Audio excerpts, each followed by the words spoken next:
Olá! Hoje, aqui na nossa conversa, vamos analisar a fundo algumas decisões bem importantes do Superior Tribunal de Justiça, o STJ, sabe? Sobre direito previdenciário. Oi, sim, vamos lá. O material que a gente tem aqui é um compilado de teses de recursos repetitivos, e o foco hoje vai ser em alguns temas específicos, né? Isso. Tipo a cobrança de contribuições estaduais que foram para a Justiça, aquela antiga história de precisar depositar para recorrer no INSS, sabe? Ah, sim, lembro bem dessa. E também o prazo para reclamar diferença em previdência privada, e até a questão do auxílio acidente para perda auditiva. A ideia é destrinchar isso, ver o impacto real, né? Com certeza. E é bom lembrar rapidinho, né? Essas teses repetitivas do STJ são super importantes. Elas servem para unificar o entendimento no Brasil todo sobre casos parecidos. Para dar uma segurança jurídica, digamos assim. Exatamente. Mais segurança, mais previsibilidade, elas acabam orientando os juízes em todo lugar. Entendido. Então vamos começar? O primeiro que a gente separou é o tema 130. Esse é sobre uma situação lá do Paraná, né? Isso, Paraná. Tinha uma lei estadual, a 12.398 de 98, que criou uma contribuição previdenciária para servidores inativos e pensionistas. Lembro que isso deu o que falar na época. Muito questionamento. Muita polêmica. E aí o Supremo, o STF, entrou na história e suspendeu a eficácia dessa lei. Foi numa medida cautelar na ADI 2189. Ok, suspendeu. Mas e quem já tinha entrado na justiça antes disso, pedindo de volta o que pagou antes da decisão do STF? Essas ações tinham que parar? Essa era a grande dúvida, né? Essa era a dúvida. E é aí que entra o tema 130 do STJ, uma questão chave sobre o efeito das decisões no tempo. O STJ foi bem direto. E o que ele disse? Olha, a decisão do STF foi uma cautelar. E o ponto crucial é que ela não teve efeito retroativo expresso, o tal efeito ex tunc. Ah, não valia para trás, então. Não automaticamente, na cautelar, ela só suspendeu a cobrança dali para frente, efeito ex nunc, sabe? Para frente. Certo. Então, esse TJ concluiu que isso não impedia de jeito nenhum que as ações que já existiam, pedindo a devolução do que foi pago indevidamente antes da cautelar, continuassem. Ah, então quem já estava na justiça podia continuar. Podia. E mais, quem ainda não tinha entrado, mas queria pedir a devolução desse período anterior, também podia entrar com ação nova. A decisão do STF não bloqueava isso. Entendi. Então a suspensão da lei pelo STF não meio que perdoou o que foi pago antes se a pessoa quisesse buscar na justiça. Exatamente. A lógica é essa. A cautelar suspendeu a cobrança futura, mas não validou os pagamentos feitos antes, sob uma lei que estava sendo questionada.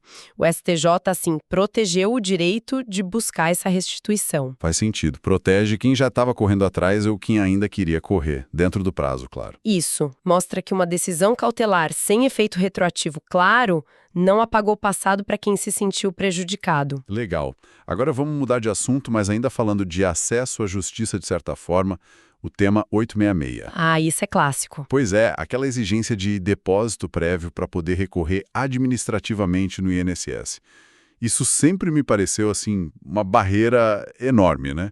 Principalmente para o cidadão comum, para a pequena empresa. Era, sim. Uma barreira financeira bem clara. Vinha lá da Lei 8.213, numa alteração que fizeram, acho que pela Lei 9.639 de 98, obrigava a depositar 30% do valor da dívida previdenciária só para ter o recurso administrativo analisado. Nossa, 30%, quer dizer, se a pessoa não tivesse o dinheiro, ela nem podia discutir a cobrança, administrativamente. Basicamente isso. Era um obstáculo e tanto. Mas aí, o STJ, no tema 86, seguiu uma decisão importantíssima do STF, que já tinha analisado isso antes. O STF já tinha dito que não podia. Já. No recurso extraordinário 389 e 383. O STF declarou essa exigência inconstitucional e o STJ, então, firmou a tese repetitiva dizendo: essa condição de depósito prévio é inexigível. Ponto final. E qual foi o argumento principal para dizer que era inconstitucional? O que feria na Constituição? Feriu duas coisas básicas. Primeiro, a ampla defesa. O artigo 5º da Constituição garante a ampla defesa. E condicionar a defesa administrativa a um pagamento prévio, obviamente restringe esse direito, né? Claro. E segundo, ferir o direito de petição, que também está lá no artigo 5º. A Constituição diz que o direito de petição aos poderes públicos não depende de pagamento de taxa. Então não se pode cobrar para a pessoa poder pedir algo ou se defender perante o governo. Exatamente. Não se pode criar essa barreira financeira para exercer um direito fundamental. A decisão do STJ, na esteira do STF, foi um marco. Garantiu que o acesso à revisão administrativa no INSS não tivesse um preço, democratizando essa etapa. Uma decisão importante para a cidadania mesmo. Bom, mudando um pouco o foco agora, vamos falar de prazo. Previdência privada. Temas 57 e 58. Sim, esses são sobre prescrição. Isso. A dúvida era, qual o prazo que a pessoa tem para ir à justiça cobrar diferenças de complementação de aposentadoria, daquelas pagas por fundos de pensão, né? Tinha uma briga se era prazo longo, 10, 20 anos, ou um prazo menor. Essa discussão gerava muita insegurança jurídica nesse setor de previdência complementar. O STJ botou um ponto final nisso de forma idêntica nos temas 57 e 58. E qual foi a definição? Definiu que o prazo para reclamar essas diferenças é de 5 anos. Prescrição quinquenal. 5 anos. Ok. Mas 5 anos a partir de quando? Esse é o detalhe crucial. É uma relação de trato sucessivo, sabe? Como o pagamento é mensal, o prazo de 5 anos se aplica a cada parcela que foi paga menor ou que nem foi paga. Como assim? Explica melhor. Imagina que alguém vem recebendo a complementação todo mês. A cada mês que ela recebe um valor menor do que acha devido, nasce o direito de reclamar aquela diferença específica. Esse direito para aquela parcela prescreve em 5 anos. Entendi. Então, se hoje eu percebo que há 10 anos venho recebendo menos, eu só consigo cobrar na justiça as diferenças dos últimos 5 anos para trás, a contar de hoje. Exatamente isso. As diferenças das parcelas vencidas há mais de 5 anos, contados da data em que você entra com a ação, essas estariam prescritas. Não dá para cobrar tudo desde o começo. Puxa, mas pelo menos unificou, né? Acabou com a discussão se era 10 ou 20 anos. Exatamente. Trouxe clareza, afastou a aplicação daqueles prazos gerais do Código Civil que não se encaixavam bem nessa situação. É um equilíbrio, né? Garante o direito por um tempo razoável, 5 anos para cada parcela, mas também dá previsibilidade para as entidades de previdência privada. Elas precisam saber até quando podem ser cobradas para gerenciar o dinheiro delas. Previsibilidade é fundamental nessas coisas. Bom, para fechar nossa análise de hoje, vamos para o tema 22. Esse aqui trata de uma situação bem comum, infelizmente. Auxílio acidente por perda auditiva. A disacusia, né? Muito comum em certas profissões. Isso. A situação é, o trabalhador exposto a ruído desenvolve uma perda auditiva, mas aí a perícia diz que a perda é leve, é mínima. Às vezes fica abaixo de uns níveis de referência, tipo a tabela Fowler. A dúvida é, essa perda mínima impede o auxílio acidente? Essa é uma questão super relevante e que gerava muita controvérsia. O STJ no tema 22 foi claro. Não, a perda auditiva em grau mínimo, mesmo abaixo do que diz a tabela Fowler, não impede por si só a concessão do benefício. Não impede. Então o que importa... O que importa, segundo o STJ, é comprovar duas coisas essenciais. Primeiro, o nexo causal. Tem que provar que a perda auditiva tem a ver com o trabalho. Certo, a ligação com a atividade. Isso. E segundo, tem que provar que houve uma redução efetiva e permanente da capacidade para o trabalho que a pessoa fazia habitualmente. Mesmo que essa redução seja considerada mínima. Se ela existe, é permanente e veio do trabalho, o benefício pode ser devido. Quer dizer que a análise não pode ficar presa só num número, numa tabela. Tem que ver o impacto real no trabalho da pessoa. Exatamente. O STJ entendeu que a tabela Fowler é um parâmetro técnico, sim, é útil para medir a severidade da perda, mas não pode ser usada como critério único para negar o direito. A Lei do Auxílio Acidente, o artigo 86 da Lei 8.213, ela quer indenizar o trabalhador por qualquer redução permanente da capacidade causada por acidente ou doença do trabalho. A lei não fala em grau mínimo. Não exige um grau mínimo específico. Pensa no exemplo. Um músico, um operador de telemarketing, uma perda auditiva considerada leve, tecnicamente, pode ser devastadora para a capacidade de trabalho dele, né? Com certeza, a principal ferramenta de trabalho fica comprometida. Pois é. Então o STJ, com essa tese, valorizou a análise concreta. O juiz tem que olhar o caso, a profissão, o impacto real daquela sequela, mesmo mínima, na vida laboral da pessoa, não só o número da tabela. É olhar para a realidade do trabalhador. Entendi. Me parece uma decisão mais justa, que protege melhor quem teve uma sequela que, mesmo não sendo gravíssima, atrapalha de verdade a profissão. Exato. Bom, fizemos um bom apanhado hoje, hein? Recapitulando rapidinho os pontos-chave. Vamos lá. Tema 130. Ações para pedir de volta a contribuição paga, tipo no caso do Paraná, podem continuar mesmo se a lei foi suspensa depois pelo STF porque a suspensão não foi retroativa na cautelar. Certo. Certíssimo. Proteger o direito de buscar o que foi pago antes. Tema 86. Não pode exigir depósito para recorrer no INSS. É inconstitucional. Garante a ampla defesa e o direito de petição sem ter que pagar por isso. Perfeito. Acesso à defesa administrativa garantido. Tema 5758. Prazo para cobrar diferença de previdência privada é de 5 anos contando para cada parcela. Traz clareza e previsibilidade. Isso. Prescrição quinquenal, trato sucessivo. E por último, tema 22. Auxílio acidente por perda auditiva, mesmo mínima, pode ser concedido. O que importa é provar a ligação com o trabalho, nexo, e a redução permanente da capacidade, ainda que leve.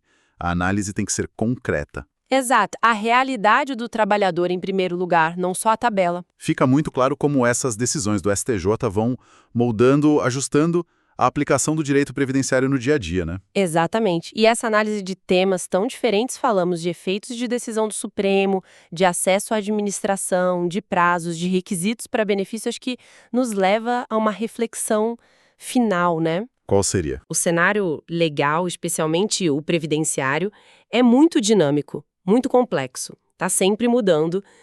Diante disso tudo, né, dessas decisões que mostram a importância dos detalhes, dos prazos, das provas, das interpretações, fica a pergunta: qual o papel fundamental da informação? E, claro, de ter um acompanhamento jurídico adequado quando for preciso. É verdade. Essas teses mostram que entender esses detalhes pode ser o que separa ter um direito na lei e conseguir, de fato, exercer esse direito na prática. Então, fica essa provocação, assim, sobre a necessidade de cada um buscar se informar, entender seus direitos nesse ambiente que é, sim, bem desafiador. Olá, bem-vindos a mais uma análise aprofundada aqui no Juris 360 Lab. Olá. Hoje a gente está chegando, assim, na reta final de uma jornada importante, né? Vamos examinar as duas últimas teses de direito previdenciário de uma lista que a gente selecionou de temas repetitivos do Superior Tribunal de Justiça, o STJ. Isso mesmo, fechando esse ciclo de análise. E olha, a nossa base para essa conversa toda é uma compilação muito útil dessas teses. E aqui a gente queria fazer um agradecimento muito especial ao Dr. Paulo Luiz. Fundamental, né? Sim. Pela organização desse material todo, por disciplina, isso ajudou demais a gente a entender e a conversar sobre esses temas que, vamos combinar, são complexos. Facilitou muito o trabalho, sem dúvida. Então, nossa missão hoje é mergulhar um pouco no significado, nas consequências práticas das decisões que foram firmadas lá nos temas repetitivos 21 e 18 do STJ. 2 temas bem relevantes. Para começar, vamos pegar o tema 21. Ele lida com uma situação que, nossa, gera muita dúvida, né? A questão da pensão por morte quando a pessoa que faleceu já não tinha mais a qualidade de segurado do INSS. Sim, perdeu aquela ligação formal. Exato. Mas e aqui está o pulo do gato. Essa pessoa já tinha direito adquirido a uma aposentadoria. E aí como fica, né? É um ponto crucial. E é bom sempre lembrar, né, a importância desses temas repetitivos do STJ. Eles são como como bússola, sabe? Tentam unificar a interpretação da lei previdenciária no país todo. Trazem uma segurança, né? Exato. Trazem mais previsibilidade, mais segurança jurídica, e isso é vital, especialmente no direito previdenciário, que mexe diretamente com a vida, com a proteção de milhões de famílias brasileiras. São decisões sobre direitos essenciais mesmo. Perfeito. Ok, então vamos lá, vamos tentar desempacotar esse tema 21. A questão principal que chegou lá no STJ foi bem direto ao ponto. Os dependentes de alguém que faleceu têm direito à pensão por morte, mesmo que essa pessoa, na data do óbito, já tivesse perdido a qualidade de segurado. Uma situação bem específica. Sim, mas com uma condição. Desde que, antes de falecer, essa pessoa já tivesse cumprido todos os requisitos para conseguir uma aposentadoria. Uma situação que imagino devia dar uma confusão danada nos tribunais por aí. Ah, com certeza. Era um ponto de muita insegurança para as famílias, né? Tinha interpretação para todo lado. Valia a regra formal, a qualidade de segurado no dia da morte, ou valia o direito que a pessoa já tinha construído, o direito material? Ficava essa dúvida. E a tese firmada pelo STJK, que saiu lá em 27 de maio de 2009, trouxe uma luz, uma resposta clara. A tese diz assim, ó: é devida a pensão por morte aos dependentes do segurado que, apesar de ter perdido essa qualidade, preencheu os requisitos legais para a obtenção de aposentadoria até a data do seu óbito. Bem direto ao ponto. Sim. Traduzindo isso para uma situação prática, para o pessoal entender, pensa assim, alguém que contribuiu para o INSS, sei lá, por 30 anos, já tinha a idade mínima para aposentar por idade ou já tinha o tempo para outra aposentadoria? Já tinha cumprido tudo? Isso. Mas, de repente, sei lá, passou por uma dificuldade financeira, uma doença e parou de pagar o INSS. Aí, formalmente, perdeu a qualidade de segurado. Se essa pessoa morresse uns meses depois disso, segundo essa tese do STJK, os dependentes dela, esposa, marido, filhos menores ainda, teriam direito à pensão por morte. O raciocínio por trás disso é bem sólido, sabe? Ele se alinha com os princípios básicos do direito previdenciário. O ponto central aqui é a proteção do direito adquirido. Ah, então o foco é nesse direito que já existia. Exatamente. O STJ entendeu que, beleza, manter a qualidade de segurado é uma regra geral para pedir benefício, mas o direito à aposentadoria, quando todos os requisitos idade, tempo de contribuição, carência, tudo já foram cumpridos, esse direito passa a fazer parte do patrimônio da pessoa. É um direito que ela conquistou, sabe? Com o esforço de anos de contribuição. Entendi. Então, quer dizer que esse direito à aposentadoria, ele já estava lá no bolso da pessoa, vamos dizer assim, mesmo que ela não tivesse ido ao INSS pedir formalmente, e é esse direito que gera a pensão para os dependentes. Correto. Pensa assim, a pensão por morte é um direito derivado. Ele depende da situação do falecido. Nesse caso, a situação importante não é só se ele era segurado ativo no dia exato da morte, mas se ele já tinha consolidado um direito previdenciário forte, que é o direito a se aposentar. Faz sentido. E essa interpretação, ela conversa muito com o princípio da proteção social, que está lá na Constituição, né? Seria meio injusto, contrário a essa proteção, negar a pensão para uma família só por causa de uma formalidade tipo, perdeu a qualidade de segurado há pouco tempo quando o direito principal, que era a aposentadoria, já estava garantido. Entendi. E como fica aquela história do período de graça? Aquele tempo que a pessoa ainda está coberta, mesmo sem pagar? Boa pergunta. É uma diferença importante. O período de graça, que está na Lei 8.213, né?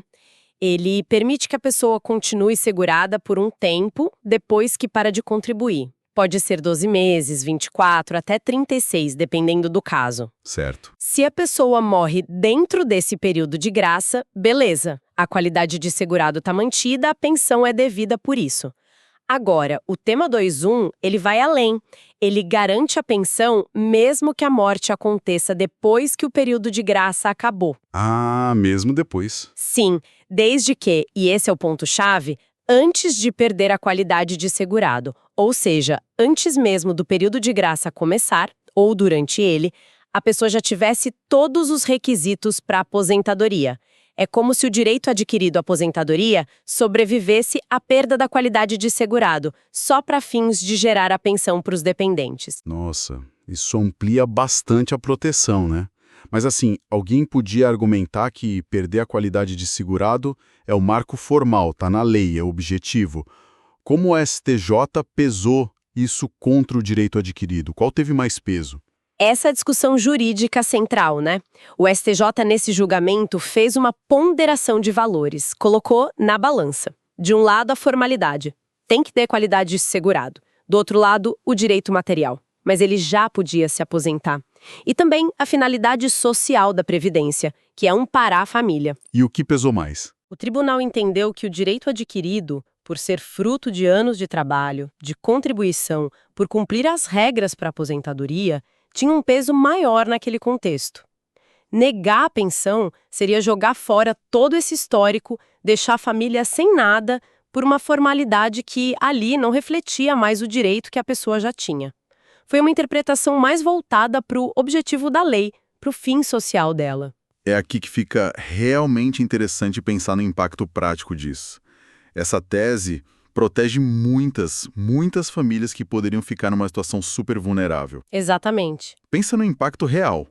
O provedor da família, talvez já mais velho, com algum problema de saúde, conseguiu completar tudo para se aposentar, mas por N motivos perdeu o emprego, ficou doente, não sabia direito como pedir, não foi lá formalizar o pedido e parou de contribuir. Se ele morre logo depois, sem essa tese, talvez os dependentes ficassem a ver navios. Poderiam ficar sem nada, sim. A decisão do STJ garante que aquele esforço de uma vida inteira de trabalho não seja perdido por uma formalidade no fim da linha. Ou seja, para pensão por morte, o que conta mesmo é o direito que o segurado construiu, não só a foto do último dia. Perfeito. É a ideia de que a substância, o direito real, vale mais que a forma, a burocracia. Isso garante que a proteção da Previdência chegue onde precisa, dá segurança para a família quando acontece a morte, reconhecendo o que o segurado construiu. Mantém a lógica do sistema, que é contributivo, mas também solidário. Muito claro. Bom, vamos fazer a transição então para a nossa segunda e última análise de hoje. Vamos focar agora no tema repetitivo 18. Vamos lá. Esse aqui também mexe direto no bolso do beneficiário, né? Trata da majoração, ou seja, do aumento no percentual de cálculo do auxílio-acidente. A briga aqui era sobre aplicar uma lei nova, que era melhor para o segurado, para benefícios que já estavam sendo pagos antes dessa lei existir. Ah, sim. Uma questão super clássica no direito previdenciário. Aplicação da lei no tempo, o tal do direito intertemporal. O que fazer com os benefícios que já estão sendo pagos quando vem uma lei nova mais vantajosa? Exatamente essa questão. A pergunta que foi julgada no tema 180 foi: aquele aumento no percentual do auxílio-acidente, que veio com a Lei 9.032 de 1995, que mudou a Lei 8.213, esse aumento valia só para os benefícios novos, concedidos depois da lei, ou também alcançava aqueles que já vinham sendo pagos antes da lei nova? A dúvida era se a lei nova pegava os antigos. Isso. E a tese firmada pelo STJ, lá em 22 de abril de 2009, foi bem direta, categórica. A majoração do auxílio-acidente, estabelecida pela Lei 9.032/95, lei nova mais benéfica, que alterou o segundo primeiro art do artigo 86 da Lei nº 8.213/91, deve ser aplicada imediatamente, atingindo todos os segurados que estiverem na mesma situação, seja referente aos casos pendentes de concessão ou aos benefícios já concedidos. Ou seja, para todo mundo na mesma situação. Simplificando muito, se a lei nova aumentou o valor do auxílio-acidente, esse aumento vale para geral que recebe o benefício. Não importa se o acidente foi antes ou se o benefício começou a ser pago antes da lei nova. É aquela ideia de aplicar na hora a lei que é melhor para o segurado. Se a gente conectar isso com os princípios gerais da Previdência, né, o fundamento dessa decisão está na natureza desses benefícios. Eles são o que a gente chama de relações jurídicas de trato sucessivo ou continuado. Trato sucessivo. O que é isso exatamente? É diferente de um ato que acontece e acaba ali na hora, sabe? Um benefício como auxílio-acidente, aposentadoria, pensão. Ele é pago todo mês, mês a mês. A relação entre o INSS e a pessoa continua existindo. Ela se renova a cada pagamento. Entendi. Mas a regra geral no direito não é aquela de que a lei não pode voltar atrás para mudar o que já passou? O tempus regit actum. Ponto fundamental. É isso mesmo. A regra geral no Brasil é a irretroatividade da lei.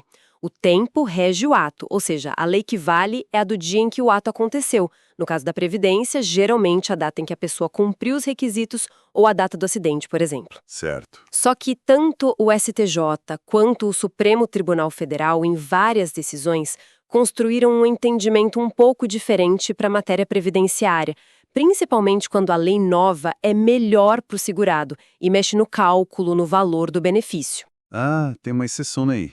O entendimento é que, por serem relações que continuam no tempo, trato sucessivo, e pela natureza desses benefícios que são para a subsistência, para a proteção social, a lei nova que for mais benéfica tem aplicação imediata. Então espera aí. Não é que a lei volta para mudar o que já foi pago lá atrás, mas ela se aplica dali para frente, para aquele benefício que continua sendo pago. Exatamente essa diferença crucial. Não é para recalcular as parcelas que foram pagas antes da lei nova. Isso sim seria mexer no passado, no ato jurídico perfeito.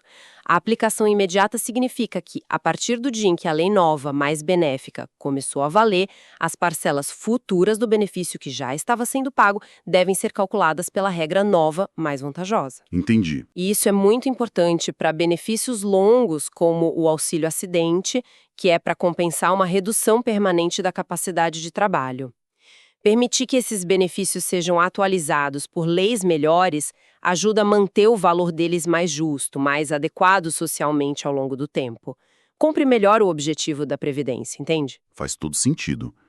E concretamente essa lei, 9.032 de 95, ela melhorou o quê no auxílio acidente? Olha, essa lei mexeu em várias coisas na Previdência. No caso específico do auxílio acidente, que está no artigo 86 da Lei 8.213, antes dessa lei de 95, o valor variava.